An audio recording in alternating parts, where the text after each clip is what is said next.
الحمد لله رب العالمين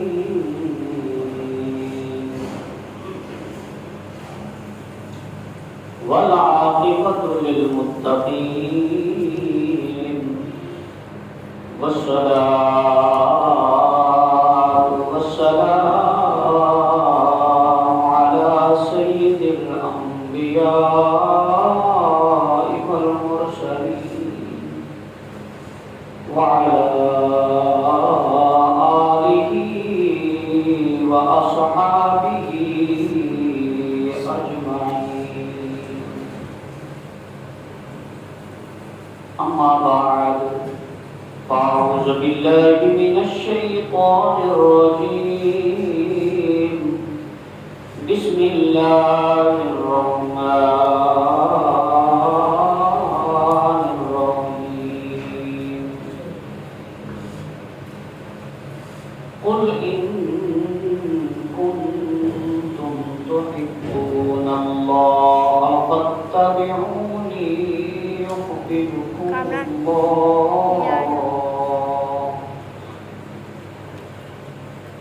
صدق الله مولانا العظيم وبلغنا رسوله النبي الكريم الأمين. قال الله تبارك وتعالى في شان حبيبه: إن الله وملائكته يصلون على النبي يا أيها الذين آمنوا صلوا عليه وسلموا تسليما. اللهم صل على سيدنا ومولانا محمد وعلى آل سيدنا ومولانا محمد وبارك وسلم وصلوا عليه. الصلاة والسلام عليك يا رسول الله. الصلاة والسلام عليك يا حبيب الله. رب اشرح لي صدري ويسر لي أمري واحلل عقدة من لساني يفقهوا قولي.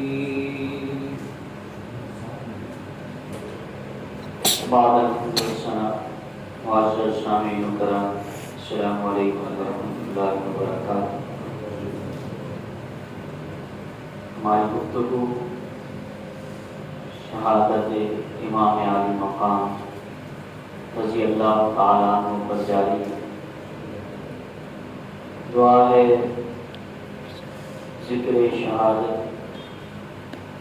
حسین آپ کے رفقا کے تصدق اللہ پاک ہماری آخرت اچھی فرمائے. مصطفیٰ کریم علیہ الصلوۃ والسلام کی آل کی نوکری و غلامی نصیب فرمائے.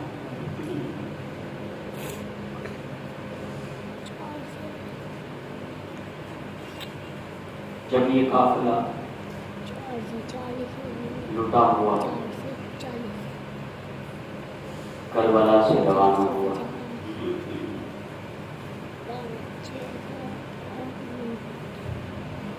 تو ان لوگوں نے امام عالی مقام رضی اللہ عنہ اور آپ کے رفقا رضی اللہ عنہ سروں کو جسموں سے الگ کر کے میزوں پر چڑھا کر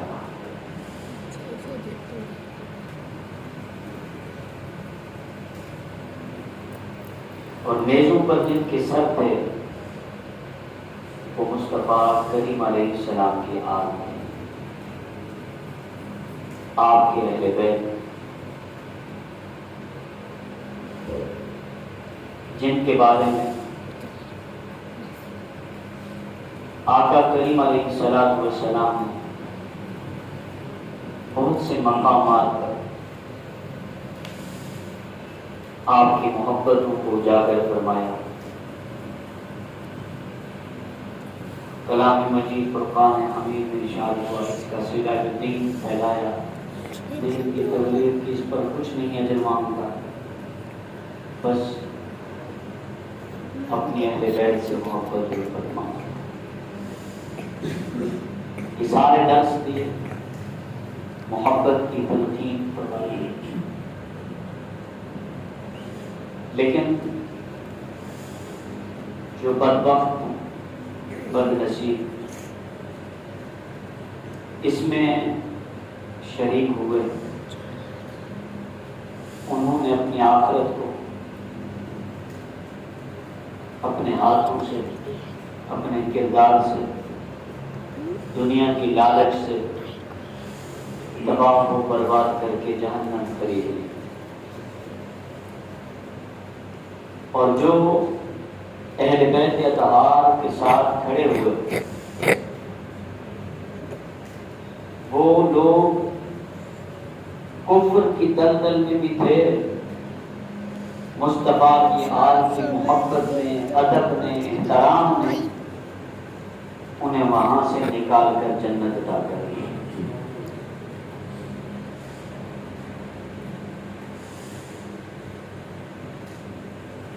یہ کافرہ جب روانہ ہوا، ایک مقام پر انہوں نے آرام کیا۔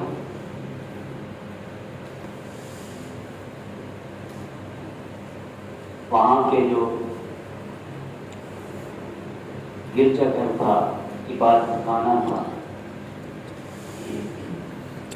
اس کے سربراہ اس عیسائی راہب سے ملاقات کی، رہنے کی رات جگہ مانگی۔ صاحب نے حالات معلومات کی، کیا معاملہ ہے، یہ کون لوگ ہیں؟ تو ان لوگوں نے بتایا کہ یہ ہمارے نبی صلی اللہ علیہ وسلم کے نواسے ہیں، اور یہ باقی افراد جو سروں پر، جن کے سر میزوں پر ہیں، یہ آپ کے رفقا ہیں۔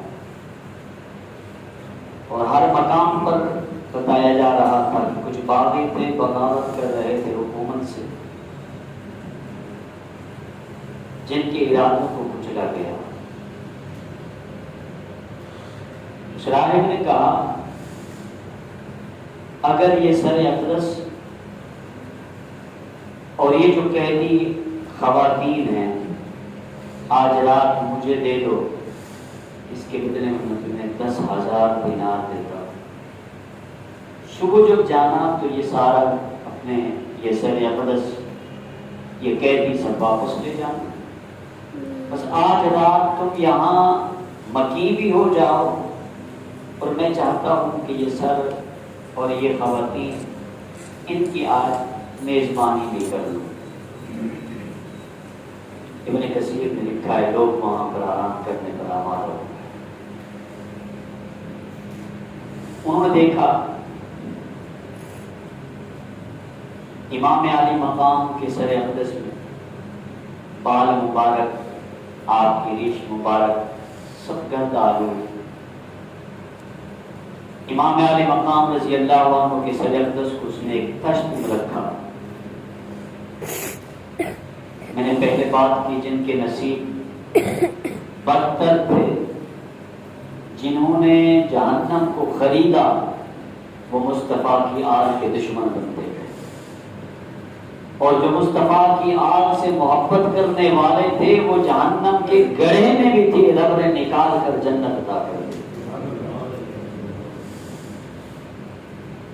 ایک تشت میں رکھا،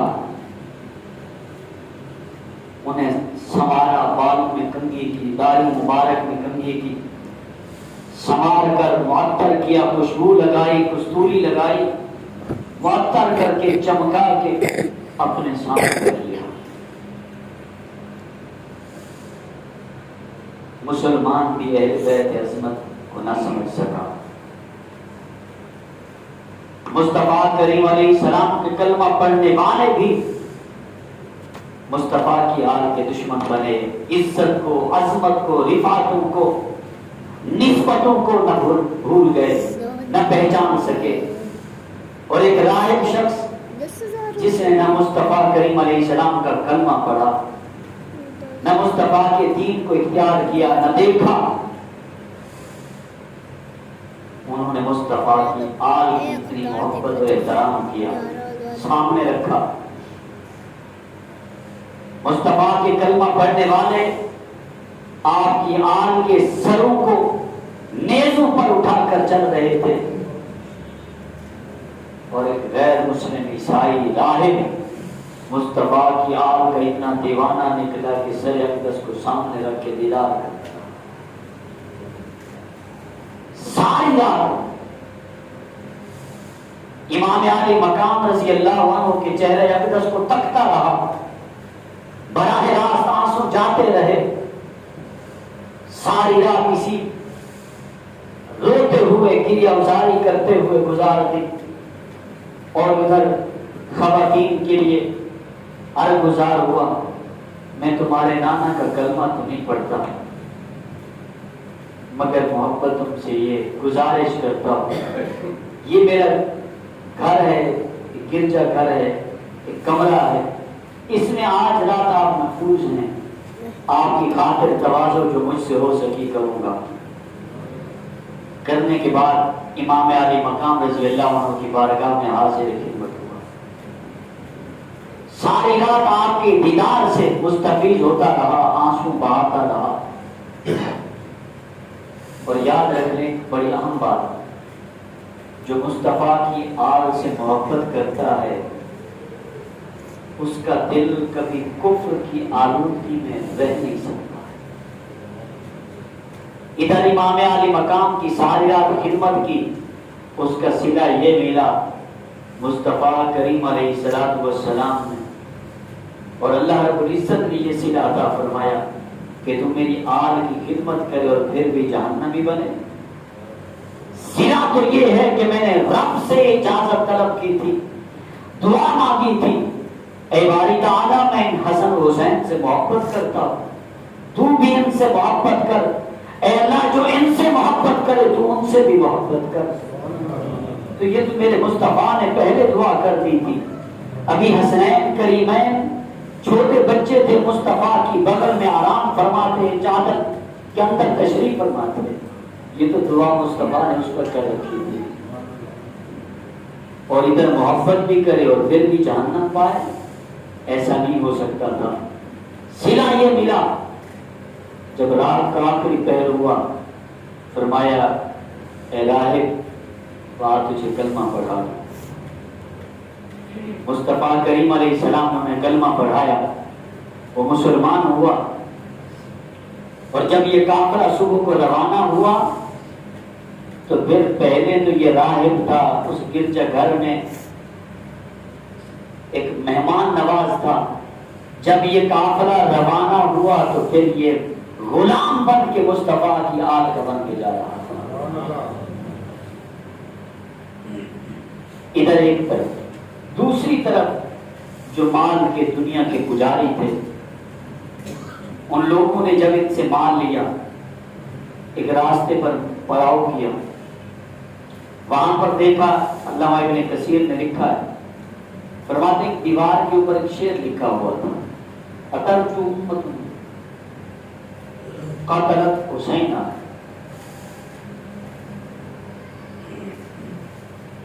کیا حسین کو شہید کرنے والے یہ امید رکھتے ہیں قیامت کے دن کہ ان کی شفاعت جد ہی یوم الحساب ہے، حسین کے جد امجد سے، نانا جان سے، کیا یہ لوگ حسین قتل کرنے والے شفاعت کی امید رکھتے ہیں؟ فرمایا نہیں۔ پوچھا گیا یہ کب سے لکھا ہوا ہے؟ ایک روایت کے مطابق فرمایا کہ نبی علیہ السلام کے اعلان نبوت سے 300 سال پہلے فرمایا یہ شعر یہاں پر لکھا ہوا ہے۔ ادھر کافرے کا عالم یہ کہ جب کھولے سارے کے سارے جو درہم و دینار جس کے پجاری بنے ہوئے تھے سارے ٹھیکریاں بن چکی تھی، اور جنہوں نے دنیا لوٹا دی، اپنا غلام بنا دیا خود کو، وہ مصطفیٰ کی قربتوں کے حامل بن گئے۔ جب یہ قافلہ دمشق پہنچا، وہاں پر بھی اعلان تھا کہ دمشق کے اندر بازاروں میں اس قافلے کو گھمایا جائے، اور یہ قافلے کو گھمایا گیا۔ جو بھی پوچھتا انہیں یہ کہا جاتا کہ کچھ باغی تھے جن کے سروں کو کچلا گیا ہے، یہ کہہ کر ٹال دیتے۔ ایک بوڑھیا نے اوپر سے دیکھا اپنی چھت سے، بالائی منزل سے، کہ کچھ قیدی ہیں اور کچھ کے سر میزوں پر ہیں۔ اس نے کچھ کھانے پینے کی اشیاء جو بھی اس سے ہو سکا اس نے پیش کی۔ حضرت زینب رضی اللہ عنہا نے فرمایا کون ہے؟ آج تو ہر کوئی مصطفیٰ کی آل کا دشمن ہے، اس گھڑی کون ہے جو ہماری خدمت کو ہے؟ میں اس سے ملنا چاہتی ہوں۔ حضرت زینب رضی اللہ عنہا کی فرمائش پر وہ بوڑھیا حاضر خدمت ہوئی۔ آپ نے فرمایا ہماری خدمت کی آپ نے، آپ کون ہیں؟ عرض کرنے لگی میں فضا ہوں، میں حضرت فاطمہ الزہرا رضی اللہ تعالی عنہا کی خادمہ تھی، انہی کی نوکرانی تھی، میں پھر وہاں سے یہاں آ گئی۔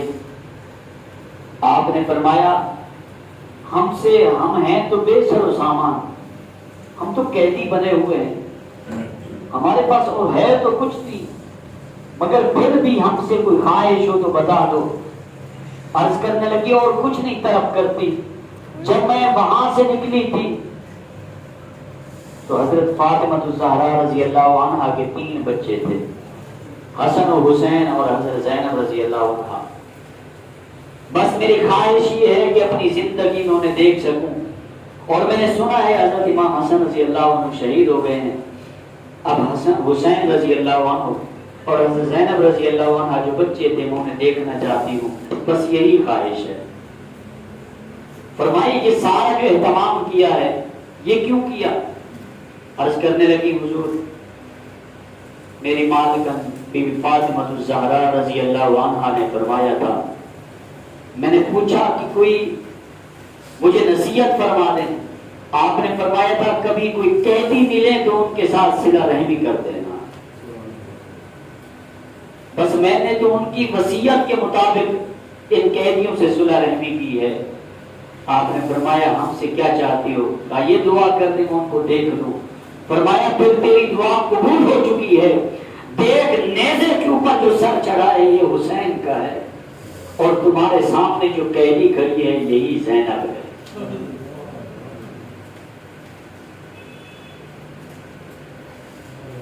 غم سے نڈھال ہو گئی۔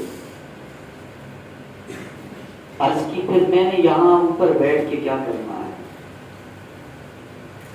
قیدی تو ہم تھے، غلام بھی ہم تھے، دھتکارے ہوئے بھی ہم تھے، بد نصیب بھی ہم تھے، جنت بھی ہمارے ہاتھوں سے جا چکی تھی، ہم تو کسی کام کے نہ تھے، تمہاری غلامی نے ہمیں یہاں سے نکال کر جنت عطا کی، دنیا میں پہچان بنی تو تمہاری وجہ سے، ہم غلام سے آقا بنے تو تمہاری وجہ سے، آج ہماری آقائیں کہاں گئی؟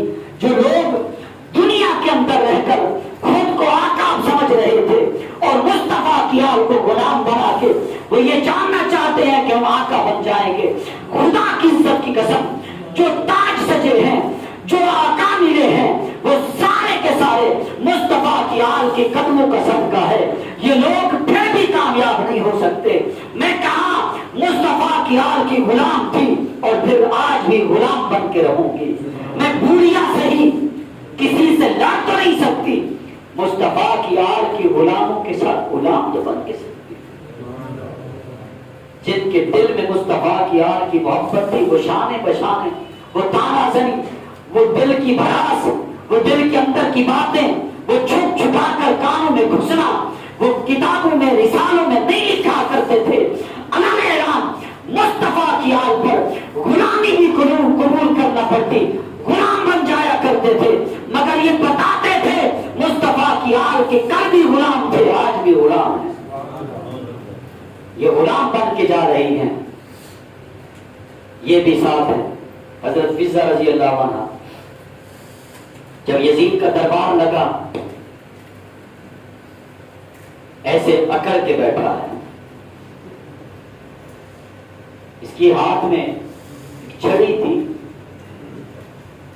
مصطفیٰ کریم علیہ السلام کی اس بیٹے کے اس لہو پر ایسے مار رہا تھا اور اکڑ کے کہہ رہا تھا, کاش کہ آج میرے آبا و اجداد زندہ ہوتے, میں انہیں بتا سکتا بدر کا بدلہ آج ہم نے مصطفیٰ کی آل سے لے لیا ہے. حضرت سعد بن سعد رضی اللہ عنہ بزرگ ضعیف العمر صحابی ہیں. آپ نے جب یہ دیکھا تو تھک کے کھڑے ہو گئے, فرمایا او مت رکھ یزید, چھڑی کو پیچھے کر لے, میں نے ان آنکھوں سے مصطفیٰ کو دیکھتا ہے, مصطفیٰ کے لب انہی لبوں سے چوما کرتے تھے, مصطفیٰ کو میں نے دیکھا ہے انہی لبوں کو چومتے تھے, انہی لبوں سے مصطفیٰ ٹچ ہوتے تھے, انہی لبوں کو چوم چوم کر فخر کیا کرتے تھے. یزید نے کہا یہ کون ہے, اسے قتل کر دیا جائے. ایک شخص نے کہا بوڑھا ضعیف ہے, یہ تو پہلے مجبور ہے, اسے کیا خبر کیا ہے, دیوانہ ہے, سمجھ کے چھوڑ دیں. اسے چھوڑا گیا. میں آخری بات, وہاں پر اس مقام پر یزید کے دربار کے اندر ایک سفیر روم وہاں موجود تھا, کیسر روم کا وہاں سفیر آیا ہوا تھا. اس پر یہ معاملہ الجھا ہوا تھا. جب پوچھا کہ کچھ قیدی آئے ہیں اور انہیں کو کچلا گیا اور یہ باغی تھے سارے, اس نے پوچھا یہ ہیں کون؟